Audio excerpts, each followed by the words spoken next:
بسم اللہ الرحمن الرحیم الحمد للہ والصلاة والسلام علی رسولہ الکریم اما بعد. تو الحاد کے متعلق ہماری بات چل رہی ہے.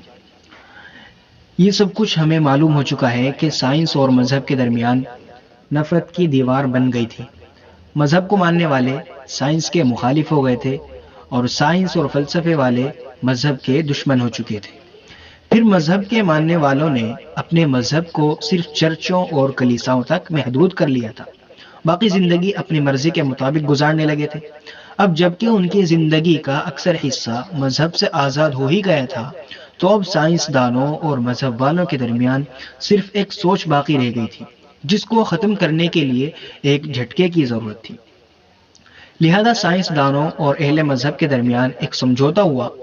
وہ سمجھوتا کس چیز پر تھا؟ بہت مشہور اور خوبصورت سے قاعدے سیکولرزم پر.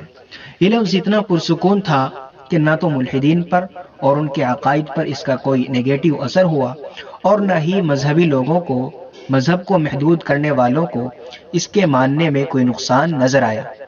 اس طرح ایک ذرا سے جھٹکے سے سائنسداں، ملحدین اور مذہب والے سیکولرزم کے جھنڈے تلے جمع ہو گئے، اور جو حقیقی عیسائی اور مسیحی مذہب تھا اور بھی سکڑ گیا، اور جو سائنس اور الحاد تھا یہ بڑھتے دنوں کے ساتھ چڑھتا رہا اور عروج پر پہنچتا رہا. پھر گریجولی آہستہ آہستہ ایک وقت آیا کہ مذہب پرائیویٹ لائف سے بھی نکل گیا اور لوگوں کو صرف اتنا یاد رہا کہ ہم عیسائی ہیں، یہی ہمارا مذہب ہے.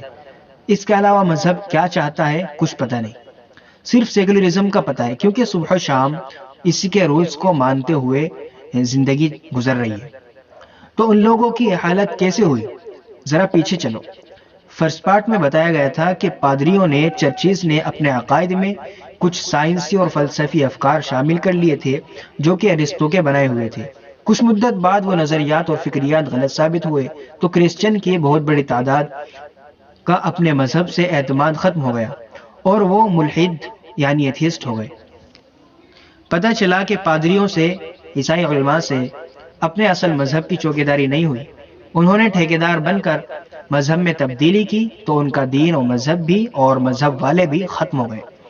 اور اسلام میں ہمیشہ سے چوکیدار رہے ہیں، اس لیے آج بھی حقیقی اسلام موجود ہے، لوگوں کی زندگیوں میں ہے. اگر مذہب کے چوکیدار مذہب کے ٹھیکیدار بن کر اپنی منمانی کریں گے تو مذہب کا صرف نام ہی رہ جائے گا.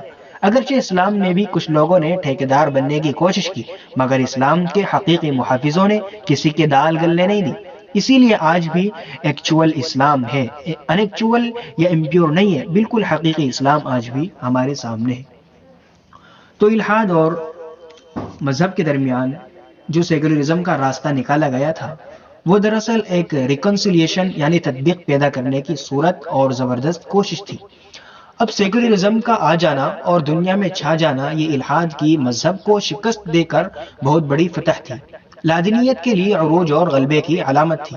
آج اگر دیکھا جائے تو الحاد کی طرف سے دیا گیا سیکولرزم کا ایجنڈا پورے یورپ میں زندگی کا اور قانون کا حصہ بنا لیا گیا. اور جو مسلم ممالک ہیں ان میں سیکولرزم کا کھلم کھلا اعلان تو نہیں ہے، مگر عملی زندگی میں سیکولرزم ہی غالب ہے. اسلامی قانون کا صرف نام ہے. انسان کا جو بھی مذہب ہو اس کا سیدھا سا مطلب یہی ہوتا ہے کہ وہ ہر وقت ہر جگہ مذہبی تعلیمات کو مان کر زندگی گزارے. زندگی انفرادی ہو یا اجتماعی ہو، مذہب کی پابندی ضروری ہے. اور اسلام ایسا مذہب ہے جس میں نہ پرائیویٹ لائف ہے اور نہ پبلک لائف، صرف لائف ہے. اور پوری لائف میں مسلمان کا ایک لمحہ بھی ایسا نہیں جس میں اسلام مذہب سے آزادی دیتا ہو. مذہب میں تو آزادی ہے، مذہب سے آزادی نہیں ہے. ہر موقع کے لیے اسلام میں کمانڈمنٹس ہیں، احکامات ہیں. مذہب کو صرف چرچ تک، کلیسا تک، مسجد تک محدود کر دینا اور سیاست میں، معاشرت میں، معیشت میں مذہبی ہدایت اور احکامات کو چھوڑ دینا، یہی تو عملی انکار ہے. اور اسی انکار کا نام ہے الحاد، سیکولرزم. بہرحال سیکولرزم کے لوگوں نے بہت سارے مطلب لکھے ہیں. آکسفورڈ انگلش کے مصنف نے اس کی تعریف یوں کی ہے: concerned with affairs of this world, وہ نظریہ حیات جس کا تعلق صرف اس دنیا کے معاملات سے ہو. اس کی ایک اور بھی توجیحات ہیں. ایک توجیہ وہ بھی ہے جس کو ہندوستانی مفکر راجیو بھارگوا نے انگریزی جریدے، انگریزی میگزین فرنٹ لائن میں لکھا ہے: اس کا ٹرانسلیٹ ہے کہ ایک طرح سے کھل کر یہ کہا جا سکتا ہے کہ سیکولرزم کا معنی لادینیت ہے، اور اس کے حامی صرف وہی لوگ ہوتے ہیں جو خود کو روشن خیال تصور کر کے جہاں حکومت کو مذہب کی تئیں معاندانہ رویے پر اکساتے ہیں، وہیں مذہب کو ایک طرح کا ڈھکوسلا قرار دیتے ہیں۔ تو یہ اس میں لکھا ہے۔ اور بھی توجیہات اس کے علاوہ جو لوگوں نے لکھی ہیں، مگر ان سب کا حاصل یہی نکلتا ہے کہ کتنا بھی بڑا مذہبی ہو، لیڈر ہو، قائد ہو، رہنما ہو، اور کسی بھی خطے سے تعلق رکھتا ہو، جب وہ اپنے گھر سے، اپنی عبادت گاہ سے نکلے تو گلیوں میں، سڑکوں پر، کچہریوں میں، دفتروں میں یا کسی بھی جگہ وہ صرف ایک انسان دکھنا چاہیے۔ اگر وہ اپنا کوئی ایسا حلیہ بنائے رکھتا ہے جس سے پتہ چلتا ہے کہ یہ ہندو ہے، سکھ ہے، جینی ہے، بدھسٹ ہے، یا پھر یہ کہ مسلمان ہے، تو وطن سے، دیش سے محبت کا جھوٹا دعویٰ کرنے والوں کو یہ بالکل بھی اچھا نہیں لگتا، اور جب انہیں موقع ملتا ہے وہ اس کو دیش کے لیے خطرہ بتا دیتے ہیں، اور زیادہ چھوٹ ملے، پاور ملے تو سیدھا سیدھا دہشت گرد بھی کہہ دیتے ہیں، اور اس کی مثال ہمارے ہندوستان میں تو بغیر ڈھونڈے مل جائیں گے۔ تو ایک طرف تو سیکولرزم لوگوں کو مذہب سے اتنا آزاد کرتا ہے، دوسری طرف سیکولرزم اس پر بھی زور دیتا ہے کہ جب بھی کسی مذہب میں تہوار آئے اس کو تمام مذہب والے مل جل کر منائیں اور خوب بھائی چارگی اور اظہار یکجہتی کریں۔ ہم لوگوں کو یہی سمجھ میں آتا ہے کہ اس طرح مل جل کر رہنے سے پریم بڑھتا ہے، نفرتیں ختم ہو جاتی ہیں، مگر یہ سمجھ میں نہیں آتا کہ اس سے ہمارے مذہب کا بیڑا غرق ہو جاتا ہے، کیونکہ ہر مذہب میں دو طرح کے لوگ ہمارے سامنے آتے ہیں، دیکھنے کو ملتے ہیں۔ ایک تو وہ ہوتے ہیں جو اپنے مذہب پر مضبوط ہوتے ہیں اور صرف وہی کام کرتے ہیں جن کی ان کا مذہب اجازت دیتا ہے، اور دوسرے مذہب والوں کی کسی بھی چیز کو وہ پسند نہیں کرتے۔ اس کے علاوہ وہیں دوسرے وہ لوگ ہوتے ہیں جو عیش پسند ہوتے ہیں، ان کو انجوائمنٹ سے دلچسپی ہوتی ہے اور وہ تلاش میں رہتے ہیں کہ ہمیں موقع ملے اور ہم مزے کا وقت گزاریں۔ اب جیسے ہی عید آئے گی، دیوالی آئے گی، ہولی کا موقع ہوگا یا کرسمس ڈے آئے گا، تو ہر مذہب میں سے کچھ لوگ وہ ہوں گے جو صرف اپنا ہی تہوار منائیں گے، کسی اور میں بالکل بھی شریک نہیں ہوں گے، اور کچھ لوگ وہ ہوں گے جو ہر مذہب کے تہوار میں شریک ہو جائیں گے۔ اب اپنے ہی مذہب میں لے لو، ایک مسلمان جو کسی بھی مذہب کے تہوار میں شریک ہونے کو پسند نہیں کرتا، وہ ضرور اس مسلمان کو برا بھلا کہے گا، ڈانٹے گا جو ہولی کھیل رہا ہے یا دیوالی پر دیے جلا رہا ہے، کہ ابے تجھے شرم نہیں آتی؟ تو کیسا مسلمان ہے جو ہولی کھیل رہا ہے، غیروں کے ساتھ مل کر مٹھائیاں کھا رہا ہے، سانتا کلاس بن کر بچوں کو ٹافیاں بانٹ رہا ہے؟ مطلب غصے میں جو بھی اس کو اچھا لگے گا وہ کہہ ڈالے گا۔ مذہب اس کے بارے میں کیا کہتا ہے، شریعت کیا فیصلہ کرتی ہے، یہ تو مسئلہ بات کا ہے۔ اب جس بندے کو سیکولرزم کا پارٹ پڑھایا گیا ہو اور وہ خود کو آزاد سمجھتا ہو، اس پر اس بات کا کتنا اثر ہوگا؟ وہ تو سیدھا سیدھا یہی کہے گا کہ ابے یار تم کتنے تنگ نظر ہو، کتنے انٹولرنٹ ہو تم۔ کچھ نہیں، کم از کم وہ اپنے مذہب کے بارے میں غلط تو سوچے گا کہ یار ہمارے مذہب میں آزادی نہیں ہے، ہمارے مذہب میں تعصب ہے، انٹولرنس ہے۔ اس طرح وہ اپنے مذہب سے بھی اور مذہب والوں سے بھی بددل ہو جائے گا۔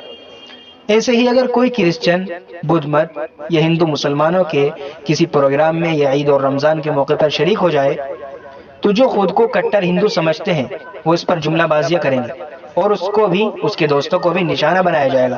کوئی کہے گا کہ یہ سیاست کے لیے ملاؤں سے گٹھ جوڑ کر رہا ہے، افطار پارٹی میں شریک ہو کر یہ بھگوان کی توہین کر رہا ہے، تو کوئی کچھ بھی کہہ سکتا ہے جو موقع ملے گا۔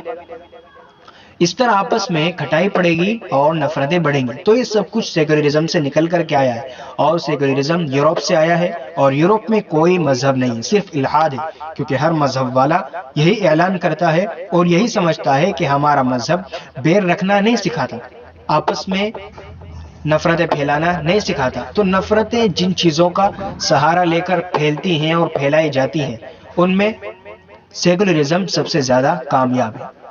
انسان خود ہی اپنے مذہب سے اور مذہب والوں سے دور ہو جاتا ہے۔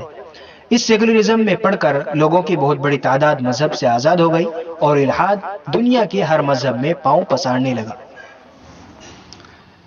اس کے بعد الحاد کو اور مضبوطی چاہیے تھی تاکہ لوگوں کے اندر یہ اچھے طریقے سے گھس جائے۔ اس کے لیے بھی ایک خوبصورت ورڈ مل گیا، وہ کیا ہے؟ ڈیموکریسی۔ یہ بھی سیکولرزم کی طرح بہت میٹھا لفظ ہے، مگر اس میں بھی شیرینی نہیں، تلخی ہے، کڑواہٹ ہے۔ اس میں بھی بنیادی نظریہ، بیسک پوائنٹ، بیسک نوشن جو ہے وہ ملحدانہ ہے۔ اس میں کیا ہوتا ہے؟ یہ تو سبھی کو معلوم ہے کہ اس میں وہی قانون بنائے جاتے ہیں جن کو اکثر لوگ پسند کرتے ہوں۔ زیادہ حامی جس کام کے ہوں گے اس کو قانونی شکل دے دی جائے گی، زیادہ ووٹس جس کو ملیں گے وہی سی ایم اور پی ایم بنے گا۔ یہی ڈیموکریسی اور جمہوریت آج تقریباً 7-8 ممالک کے علاوہ تمام ممالک میں رائج ہے۔ اب اس میں خرابی کیا ہے؟ جب لوگ سیکولرزم میں پڑھ کر خراب ہو گئے، مذہب سے آزاد ہو گئے، تو انہیں سپورٹ بھی تو ملنا چاہیے تھا نا، جس سے وہ کھل کر آزادانہ زندگی گزارنے لگے۔ بس پھر کیا ہوا؟ لوگوں نے شرابیں پینا پسند کر لی، سودی کاروبار چلانے لگے، ہم جنس پرستی اور حرام کاری لوگوں کا دلچسپ مشغلہ بن گیا، تو اسی کے مطابق قانون بھی بنا دیے گئے اور قانونی سپورٹ ان سب خرافات کو مل گیا۔ حالانکہ ان چیزوں کی اسلام میں تو کوئی گنجائش ہے ہی نہیں، عیسائیت میں بھی اس طرح کی کوئی اجازت نہیں ہے، اور جین مت میں بھی ایسا کوئی تصور نہیں ملتا۔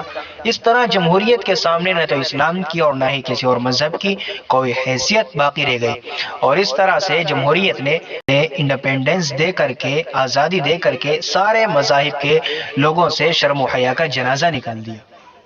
رہ گئی یہ بات کہ اسلام اور جمہوریت میں تو زیادہ فرق نہیں ہے۔ اسلام بھی آزادی رائے اور مشوروں سے کام کرنے کو اہمیت دیتا ہے، اور جمہوریت کا بھی یہی کچھ مطلب سمجھا جاتا ہے۔ پھر لڑائی کس بات کی؟ اسی بات کی تو لڑائی ہے۔ اگر صحیح سے غور کریں تو ان میں زبردست ٹکراؤ ہے، جسلمنٹ ہے، جو کہ ہمارے سامنے آ جاتا ہے۔ جمہوریت کہا جاتا ہے عوام کی اکثریت جس کام کو پسند کرے اسی کو قانون بنا دیا جائے۔ اس سینٹنس کو ذرا سا انکریز کر کے، اضافہ کر کے اگر یوں کہا جائے کہ عوام کی اکثریت اگر خدائی احکام اور فطرت انسانی کے خلاف کسی کام کو پسند کرے تو اسی کو قانون بنا دیا جائے۔ اب اس پورے جملے سے، سینٹنس سے ہی جمہوریت کا پورا مطلب ہوتا ہے، سگنیفیکیشن سامنے آتا ہے، اور اسی جملے سے اسلام اور ڈیموکریسی یعنی جمہوریت میں اینٹیتھیسس ہو جاتا ہے، تضاد ہو جاتا ہے۔ مغرب میں جو آج زنا عام ہے، ہم جنس پرستی کا رواج ہے، سود اور حرام کاری کا چلن ہے، یہ سب قانون کے دائرے میں ہو رہا ہے، اور قانون کو بنانے والے عوام ہیں۔ عوام نے جمہوریت کا سہارا لیا اور اپنی مرضی کے، اپنی من پسند کے قوانین بنوا لیے، جبکہ اسلام میں جو قوانین ہیں وہ انسانی فطرت کے عین مطابق ہے، وہ ایگزیکٹ کوئنسیڈنٹ ہے۔ جس نے انسان کو بنایا، انسان کی عادت کو، طبیعت کو، مزاج کو، فطرت کو بنایا، اسی طاقت کے بنائے ہوئے قوانین اور آرڈیننس کا نام ہے اسلام۔ جس نے زمین کو بنایا اور ساری کائنات کو بنایا، اسی کا حق ہے کہ زمین پر اسی کا قانون چلایا جائے۔ اس کے علاوہ کسی کو کھچڑی پکانے کی ضرورت نہیں ہے اور نہ ہی اجازت ہے۔ اور اسلام جو آزادی رائے اور مشوروں پر زور دیتا ہے، وہ اس وقت ہے جب کہ کسی چیز کے متعلق شریعت میں کوئی رہنمائی نہ ملتی ہو، پھر مشورے کی اہمیت ہے اور اکثر لوگوں کی رائے کا اعتبار ہے، مگر اس وقت بھی شریعت کی حدود کا خیال رکھا جاتا ہے، یہ نہیں کہ کوئی بھی فارمولا گھڑ لیا جائے۔ تو یہ سیکولرزم وہ جال ہے جسے حکومت کی طرف سے اور خود کو عقل مند سمجھنے والوں کی طرف سے بچھایا جاتا ہے، اور جمہوریت وہ جال ہے جسے عوام خود پھیلاتی ہے۔ اس طرح یہ دونوں جال ملتے ہیں تو ساری سیاست اور سارا نظام حکومت الحاد کا شکار ہو جاتے ہیں، اور ہر مذہب والے کو اس میں پھنسنا پڑتا ہے۔ سیکولرزم اور ڈیموکریسی میں اور بھی انگنت خرابیاں ہیں، زندگی رہی تو انشاءاللہ انہیں بھی پیش کرنے کی کوشش کریں گے۔ اللہ کرے کہ ہمارے لیے دین اسلام پر چلنا اور خرافات سے بچنا آسان ہو جائے۔